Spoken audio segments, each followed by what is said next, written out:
കർത്താവിൻ്റെ അതിപരിശുദ്ധ നാമം ഇന്ന് പ്രഭാതത്തിലും മഹത്വപ്പെടുമാറാകട്ടെ. എല്ലാ സഹോദരങ്ങൾക്കും വേഗം വരുന്ന യേശുക്രിസ്തുവിൻ്റെ അതിശ്രേഷ്ഠ നാമത്തിൽ ക്രിസ്തീയ വന്ദനത്തെ അറിയിക്കുന്നു. ജനമേ, എല്ലാ കാലത്തും യഹോവയിൽ ആശ്രയിപ്പേൻ, നിങ്ങളുടെ ഹൃദയം അവിടുത്തെ മുൻപാകെ പകരുവേൻ. എല്ലാ കാലത്തും ആശ്രയിക്കാൻ കൊള്ളാവുന്ന ഒരുവൻ മാത്രമേ ഉള്ളൂ, നമ്മുടെ കർത്താവാണ്. ഇരുട്ട് വരുമ്പോഴും വെളിച്ചം വരുമ്പോഴും സന്തോഷത്തിലും സന്താപത്തിലും ഒക്കെ ആശ്രയിക്കാൻ നമ്മുടെ കർത്താവ് ഇന്നും നമ്മുടെ കൂടെയുണ്ട്. ആശ്രയിക്കാൻ കൊള്ളാവും. അതുകൊണ്ടാണ് യഹോവയിൽ ആശ്രയിക്കുകയും യഹോവ തന്നെ ആശ്രയമായിരിക്കുകയും ചെയ്യുന്ന മനുഷ്യൻ ഭാഗ്യവാനാണ്. ഉഷ്ണം തട്ടുമ്പോഴും വരൾച്ചയുള്ള കാലം വരുമ്പോഴും കാറ്റടിക്കുമ്പോഴും മറ്റടുത്ത് പറയുന്ന പോലെ ഭയങ്കരന്മാർ ചീറ്റൽ ആഞ്ഞടിക്കുമ്പോഴും ഒന്നും ഭയപ്പെടത്തില്ല. കാരണം യഹോവയിൽ ആശ്രയിക്കുന്നവർ കുലുങ്ങാതെ എന്നേക്കും നിൽക്കുന്ന സിയോൻ പർവ്വതം പോലെയാകുന്നു. കുലുങ്ങാൻ ദൈവം അനുവദിക്കില്ല. തങ്ങൾ ആശ്രയിക്കുന്നവരെ അറിയുന്ന ഒരു ദൈവമുണ്ട്. സ്തോത്രം. ദൈവത്തിൻ്റെ വചനം അങ്ങനെ തന്നെ പറയുന്നു, തങ്ങൾ ആശ്രയിക്കുന്നവരെ അവൻ അറിയുന്നു. മറ്റാരും അറിഞ്ഞില്ലെങ്കിലും നിങ്ങൾ ഭയപ്പെടേണ്ട, തങ്ങൾ ആശ്രയിക്കുന്നവരെ അറിയുന്ന.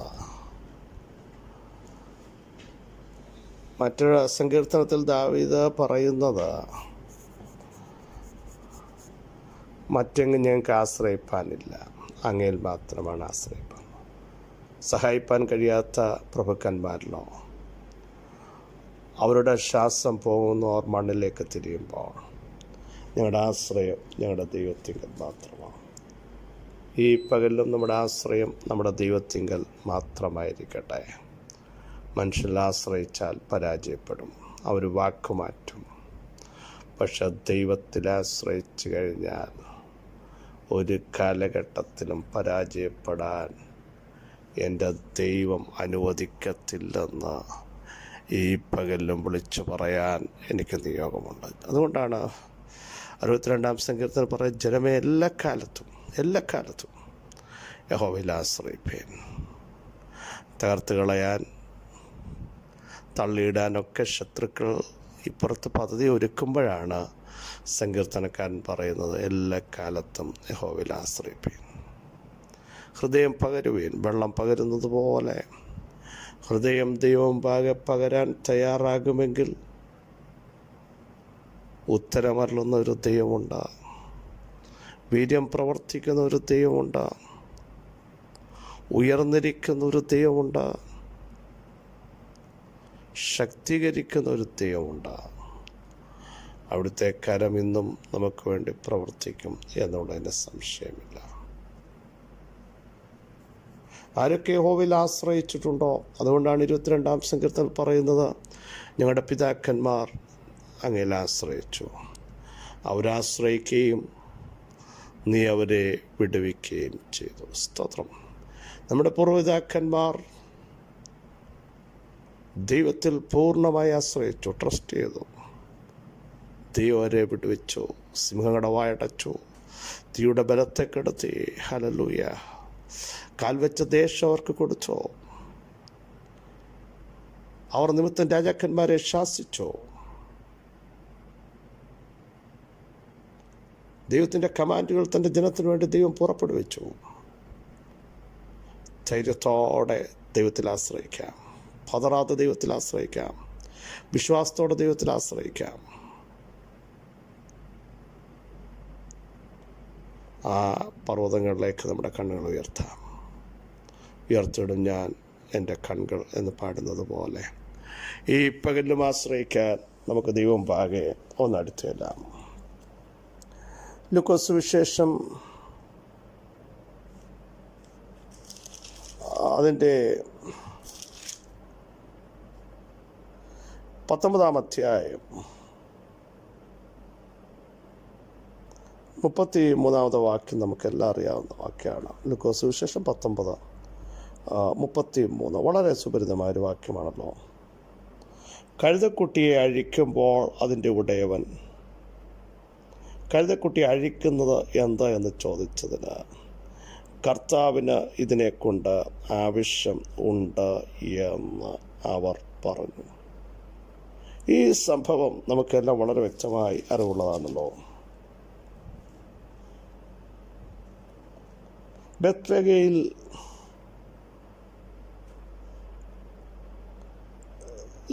യേശു 2 ശിഷ്യന്മാരെ അയക്കുകയാണ്. എന്നിട്ട് പറയുകയാണ്, നിങ്ങൾക്കെതിരെയുള്ള ഗ്രാമത്തിലേക്ക് ചെല്ലണം.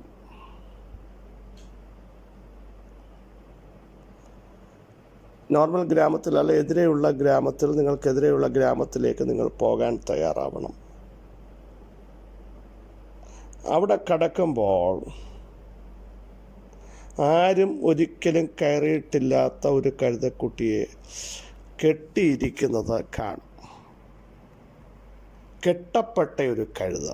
ദീർഘവർഷങ്ങൾക്ക് മുമ്പ് പ്രവാചകൻ ആത്മാവിൽ പ്രവചിച്ചൊരു ഭാഗത്തിൻ്റെ നിവർത്തീകരണമാണ്. നിന്റെ രാജാവ് ജയശാലിയായി വരുന്നു, പെൺകഴുത പുറത്തു വരുന്നു. അപ്പം കെട്ടപ്പെട്ട ഒരു കഴുത, മൂവ് ചെയ്യാൻ കഴിയാതെ വർഷങ്ങളായി നിൽക്കുന്ന ഒരു കഴുത. പല കഴുതകളും സഞ്ചരിച്ചു കൊണ്ടിരിക്കുമ്പോൾ ഈ കഴുതയും തൻ്റെ അമ്മയും സഞ്ചരിക്കുവാൻ കഴിയാതെ കെട്ടപ്പെട്ടിരിക്കുന്നതിൻ്റെ പിന്നിലും ദൈവത്തിൻ്റെ ഒരു പ്രവചനമുണ്ട്, ദൈവത്തിൻ്റെ ഒരു വചനത്തിൻ്റെ ആഴമുണ്ട്, ദൈവശബ്ദമുണ്ട്. പ്രിയരെ, ചില കാലഘട്ടത്തിൽ കെട്ടപ്പെട്ടതുപോലെ നിൽക്കുന്നതിൻ്റെ പിന്നിലും ദൈവശബ്ദമുണ്ട്. കാരണം നിന്നെ അഴിച്ചുവിടുമ്പോൾ ലോകമതറിയും. നിന്നെ അഴിച്ചുവിടുമ്പോൾ ശ്രേഷ്ഠകരമായ ചില വിടുതലായിരിക്കും. നീ പുറത്തു വരുമ്പോൾ വാഗ്ദത്തങ്ങളുടെ നിവർത്തീകരണമായിരിക്കും. Praise the lord. ഇനി ആര് അതിനെ തടയാൻ നോക്കിയാലും വിടത്തില്ലെന്ന് പറഞ്ഞാലും കർത്താവ് പറഞ്ഞിട്ടാണെങ്കിൽ അതിനെ പിന്നീട് അവിടെ പിടിച്ചു നിർത്താൻ ആർക്കും സാധ്യമല്ലെന്ന് പരിശുദ്ധാത്മാവിൽ സന്ദേശം പറയാൻ എനിക്ക് നിയോഗമുണ്ട്. സ്തോത്രം. നോക്കൂ, ചിലപ്പോൾ ഈ കഴുതകൾ തന്നെ അകത്ത് ചിന്തിച്ച് കാണും, എത്ര വർഷമായി ഇങ്ങനെ കെട്ടപ്പെട്ടിരിക്കുന്നു. പക്ഷേ അവരുടെ അകത്തൊരു ദൈവശബ്ദം ഈ പകൽ മുഴങ്ങുകയാണ്. ഞാൻ അക്ഷരാർത്ഥത്തിലല്ല പറയുന്നത്. വർഷങ്ങൾക്ക് മുമ്പ് പറഞ്ഞ പ്രവചന ശബ്ദം നിറവേറാൻ സമയമായി. അഴിക്കാൻ ചിലർ വരികയാണ് യേശുവിൻ്റെ നാമത്തിൽ. നാളുകളായി ദൈവശബ്ദം കേട്ടിട്ട് ഇനിയും എന്ത് സംഭവിക്കും? എത്ര വർഷങ്ങളായി ഇങ്ങനെ കിടക്കുന്നു, മൂവ് ചെയ്യാൻ കഴിയുന്നില്ല, കെട്ടപ്പെട്ടതുപോലെ ആയിരിക്കുന്നു എന്ന് പറയുമ്പോൾ അധികാരമുള്ളവൻ്റെ ശബ്ദം ഇന്ന് പകൽ നിങ്ങൾക്ക് വേണ്ടി വെളിപ്പെടുകയാണ്. നിങ്ങളെ പുറപ്പെടുവിക്കുമ്പോൾ, നിങ്ങളെ മൂവ് ചെയ്യിപ്പിക്കുമ്പോൾ, നിങ്ങളെ എഴുന്നേൽപ്പിക്കുമ്പോൾ, നിങ്ങളെ പുറത്തു കൊണ്ടുവരുമ്പോൾ ലോകത്തിൻ്റെ മുമ്പിൽ അതൊരാശ്ചര്യചിഹ്നമായി മാറത്തക്ക രീതിയിൽ ദൈവത്തിൻ്റെ ശബ്ദം ഈ പകൽ തൻ്റെ ജനത്തിനു വേണ്ടി മുഴങ്ങുന്ന ഒരു പ്രത്യേക സമയമാണ് യേശുവിൻ്റെ നാമത്തിൽ. നോക്കൂ, അടുത്ത ഭാഗം നിങ്ങളൊന്ന് ശ്രദ്ധിക്കണമേ. എന്നിട്ട് യേശു അവരോട് പറയുകയാണ്, ഈ ശിഷ്യന്മാരോട്, ഈ കഴുതയെ അഴിക്കുന്നത് എന്തെന്ന് ആരെങ്കിലും നിങ്ങളോട് ചോദിച്ചാൽ കർത്താവിന് ഇതിനെക്കൊണ്ട് ആവശ്യമുണ്ട് എന്ന് പറവീരെന്ന് പറഞ്ഞു. അങ്ങനെ അവർ പോകുകയാണ്. കർത്താവിൻ്റെ ആജ്ഞ കേട്ട് പോകുമ്പോൾ അതുപോലെ തന്നെ സംഭവിച്ചു. തങ്ങളോട് പറഞ്ഞതുപോലെ അവർ കണ്ടു. കെട്ടപ്പെട്ട കഴുതയും തൻ്റെ അമ്മയും കണ്ടു. Praise God. യേശു എന്തെങ്കിലും പറഞ്ഞാൽ അത് നീ കാണും. Price the Lord. ദൈവശബ്ദം കേട്ടവൻ അത് കാണും. കണ്ടോ, അവരത് കണ്ടു. പ്രിയരെ, ഊഹാഭോഗങ്ങളുടെ ശബ്ദമല്ല കേൾക്കുന്നത്, വ്യക്തമായും സ്പഷ്ടമായും ഈ ദിവസങ്ങളിൽ ചിലത് തൻ്റെ ജനത്തെ കാണിക്കാൻ പോകുക. നാളുകൾ കേട്ട ശബ്ദം സംഭവിക്കുന്നതും അത് ഒരുമിച്ച് കാണത്തക്ക രീതിയിൽ ദൈവാത്മാവ് ആജ്ഞയനുസരിക്കാൻ, വിശ്വസിക്കാൻ, അനുസരിച്ച് മൂവ് ചെയ്യാൻ അവർ തയ്യാറായി. ശിഷ്യന്മാർ അവരോട് കർത്താവ് പറഞ്ഞേ ഉള്ളൂ, നിങ്ങൾ കാണും, നിങ്ങൾ പോകണം. അവർ പോയി. പോകുന്നവർ, വിശ്വാസത്തിൽ നടക്കുന്നവർ, പ്രാർത്ഥനയിൽ വിശ്വസിക്കുന്നവർ ഈ പകൽ ചിലത് കാണാൻ പോകുകയാണ്. വിശ്വസിക്കുന്നവർ ആമേൻ പറഞ്ഞ് ഈ സന്ദേശം ഇന്ന് പകൽ ഏറ്റെടുക്കുമെങ്കിൽ സ്തോത്രം. അവർ ചെന്നപ്പോൾ അതുപോലെ കണ്ടു. എന്നിട്ട് ഇവർ അഴിക്കാൻ തുടങ്ങിയപ്പോൾ യേശു പറഞ്ഞതുപോലെ തന്നെ സംഭവിച്ചു. കർത്താവിൻ്റെ ശബ്ദത്തിന് ഒരു കാലഘട്ടത്തിലും മാറ്റമില്ല. പറഞ്ഞാൽ അതുപോലെ സംഭവിപ്പിക്കുന്ന, അരുളിച്ചതിനെ സംഭവിപ്പിക്കുന്ന, കൽപ്പിച്ചതിനെ സ്ഥാപിതമാക്കുന്ന ദൈവശബ്ദം ഈ പകൽ തൻ്റെ ജനത്തിനു വേണ്ടി ശക്തവും വ്യക്തവുമായി മുഴങ്ങുന്നത് ആത്മാവിൽ തിരിച്ചറിയാൻ ദൈവസഭകൾ തയ്യാറാകട്ടെ. അഭിഷക്തന്മാർ, കുടുംബങ്ങൾ തയ്യാറാകട്ടെ. ഇനിയും അതെങ്ങനെ സംഭവിക്കുമോ? ഇനിയും അത് നടക്കുമോ? ഇനിയും ഒരു ഉദ്ധാരണമുണ്ടാകുമോ എന്ന് ചോദിക്കുന്ന വിഷയങ്ങൾ നിങ്ങൾ അക്ഷരാർത്ഥത്തിൽ കാണാൻ പോകുക. യേശുവിൻ്റെ നാമത്തിൽ വിശ്വസിക്കുന്നവർ അത് കാണും. ഒടുക്കത്തെ നാളിലല്ല മഹത്വം ഇപ്പോൾ തന്നെ വെളിപ്പെടുത്തുക യേശുവിൻ്റെ നാമത്തിൽ. എന്നിട്ട് ഉടയവർ ചോദിക്കുകയാണ്, കഴുതക്കുട്ടി അഴിക്കുന്നത് എന്ത് എന്ന് ചോദിച്ചതിന് കർത്താവിന് ഇതിനെക്കൊണ്ട് ആവശ്യം ഉണ്ട് എന്ന് പറഞ്ഞു.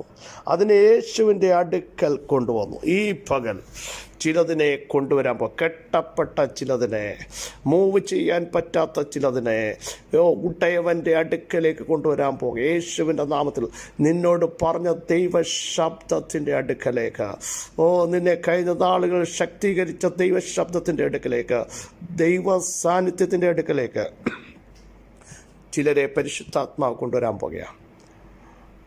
നാളുകളായി നീ ഇത് അഴിയത്തില്ലല്ലോ എന്ന് ചിന്തിക്കുന്ന വിഷയത്തെ സ്വർഗം അഴിച്ചുവിട്ട് ദൈവ സാന്നിധ്യത്തിലേക്ക്, പരിശുദ്ധാത്മശക്തിയിലേക്ക്, പ്രാർത്ഥനയുടെ ആഴങ്ങളിലേക്ക്, വിശ്വാസത്തിലേക്ക് നിന്നിലൂടെ ചിലത് വിടുവിക്കപ്പെടാൻ പോകുകയാണ്. നീ നടക്കുമ്പോൾ നിൻ്റെ പുറത്ത് കയറുന്ന സർവശക്തനാണ്. നിന്നിലേക്ക് മഹത്വം വെളിപ്പെടുത്ത ഉന്നതനായ ദൈവമാണ്. യേശുവിൻ്റെ നാമത്തിൽ നാളുകൾ കെട്ടപ്പെട്ടതോ, നാളുകൾ ഒതുക്കപ്പെട്ടതോ ഓർത്ത് നിരാശപ്പെടാതെ ഈ പകൽ അഴിച്ചുവിടുന്ന സമയത്തിനായി സ്തോത്രം ചെയ്യൂ. അഴിച്ചുവിട്ടാൽ ഇതുവരെയുള്ള യാത്രകളല്ല, അഴിച്ചുവിട്ടാൽ ഇതുവരെയുള്ള മൂവ്മെൻ്റ് അല്ല, അഴിച്ചുവിട്ടാൽ ഇതുവരെ നീ പ്രവർത്തിച്ചതുപോലെയല്ല. യേശുവിൻ്റെ നാമത്തിൽ നിന്നെ അഴിച്ചുവിടാൻ അധികാരമുള്ളവൻ കമാൻഡ് ചെയ്തിട്ടുണ്ട്. യേശുവിൻ്റെ നാമത്തിൽ നിൻ്റെ കുടുംബത്തെ സ്വന്തമാക്കാൻ, നാളുകൾ കേട്ട ചില വാഗ്ദത്തങ്ങളിലേക്ക് നിന്നെ എത്തിക്കാൻ ഇന്ന് പകലിലും പരിശുദ്ധാത്മാവിന് പദ്ധതിയുണ്ട്. കാരണം ഗുരുവിന് ഇവരെ കൊണ്ട് ആവശ്യമുള്ളതിനെ പുറത്തു കൊണ്ടുവരും. ആവശ്യമുള്ളതിൻ്റെ മേൽ ദൈവ സാന്നിധ്യം ഇറങ്ങും. ആവശ്യമുള്ളവൻ്റെ മേൽ ദൈവശക്തി ഇറങ്ങും. ആവശ്യമുള്ളവനെ പരിശുദ്ധാത്മാവ് ശക്തീകരിക്കും. ആവശ്യമുള്ളതിനെ എത്തേണ്ടടുത്ത് പരിശുദ്ധാത്മാവ് ഈ പകലെത്തിക്കാൻ പോകും. യേശുവിൻ്റെ നാമത്തിൽ കർത്താവിന് ആവശ്യമുള്ളതിനെ ഇനി ഇരുട്ട് റൂമിൽ ഇടാൻ പറ്റില്ല കേട്ടോ. കർത്താവിന് ആവശ്യമുള്ളതിനെ എന്നും കെട്ടിയിടാൻ പറ്റില്ല. കർത്താവിന് ആവശ്യമുള്ളതിനെ സമയമാകുമ്പോൾ ചലിപ്പിക്കുന്ന ദൈവം ഇന്ന് പകൽ നിങ്ങൾക്ക് വേണ്ടി എഴുന്നേറ്റ് വരും. യേശുവിൻ്റെ നാമത്തിൽ ബലമേറ്റെടുക്കട്ടെ, ശക്തി ഏറ്റെടുക്കട്ടെ. പരിശുദ്ധ ദൈവമേ, സ്വർഗീയ പിതാവേ, ഞങ്ങളെ കേൾപ്പിച്ച ശ്രേഷ്ഠ ആലോചനയ്ക്കായി സ്തോത്രം. നാളുകൾ കെട്ടപ്പെട്ടതിനെ ഗുരുവിന് ആവശ്യമുണ്ട്. നാളുകൾ ഒതുക്കപ്പെട്ടവനെ പുറത്തു കൊണ്ടുവന്ന് കർത്താവിൻ്റെ ശബ്ദം കേൾപ്പിക്കുന്ന പ്രത്യേക നിമിഷമാക്കിയിരിക്കാൻ സ്തോത്രം. ഇന്ന് പകൽ അങ്ങയുടെ സാന്നിധ്യത്തിനായി സ്തോത്രം, അങ്ങയുടെ സമീപത്തിനായി സ്തോത്രം, അങ്ങയുടെ ശക്തിക്കായി സ്തോത്രം, അങ്ങയുടെ ബലത്തിനായി സ്തോത്രം. ഈ കൃപയിൽ ഞങ്ങളെ മറയ്ക്കും, വൻ കാര്യങ്ങൾ അങ്ങ് ചെയ്യും. യേശുവിൻ നാമത്തിൽ തന്നെ ആമേൻ, ആമേൻ. ക്രിസ്തുവിൽ വാത്സല്യ സഹോദരങ്ങളെ, ഗുരുവിന് ആവശ്യമുള്ളതിനെ അഴിച്ചുവിടാൻ കൽപ്പന പുറപ്പെട്ടു. വിശ്വസിക്കുക. അഴിച്ചുവിട്ടാൽ ലോകത്തിൻ്റെ മുമ്പിൽ നീ ഒരു ചർച്ചയായി മാറും. ലോകത്തിൻ്റെ മുമ്പിൽ നീ ഒരു അതിശയമായി മാറും. കഴിഞ്ഞ നാൾ നിന്നെ ചോദ്യം ചെയ്ത മുമ്പാകെ നീ അഭിമാനത്തോടെ നടക്കാൻ പരിശുദ്ധാത്മാവിടെയാക്കും. ഈ വചനങ്ങളെ കർത്താവ് സഹായിക്കട്ടെ. ക്രിസ്തുവിൽ നിങ്ങളുടെ സഹോദരൻ പസ്പിച്ചു.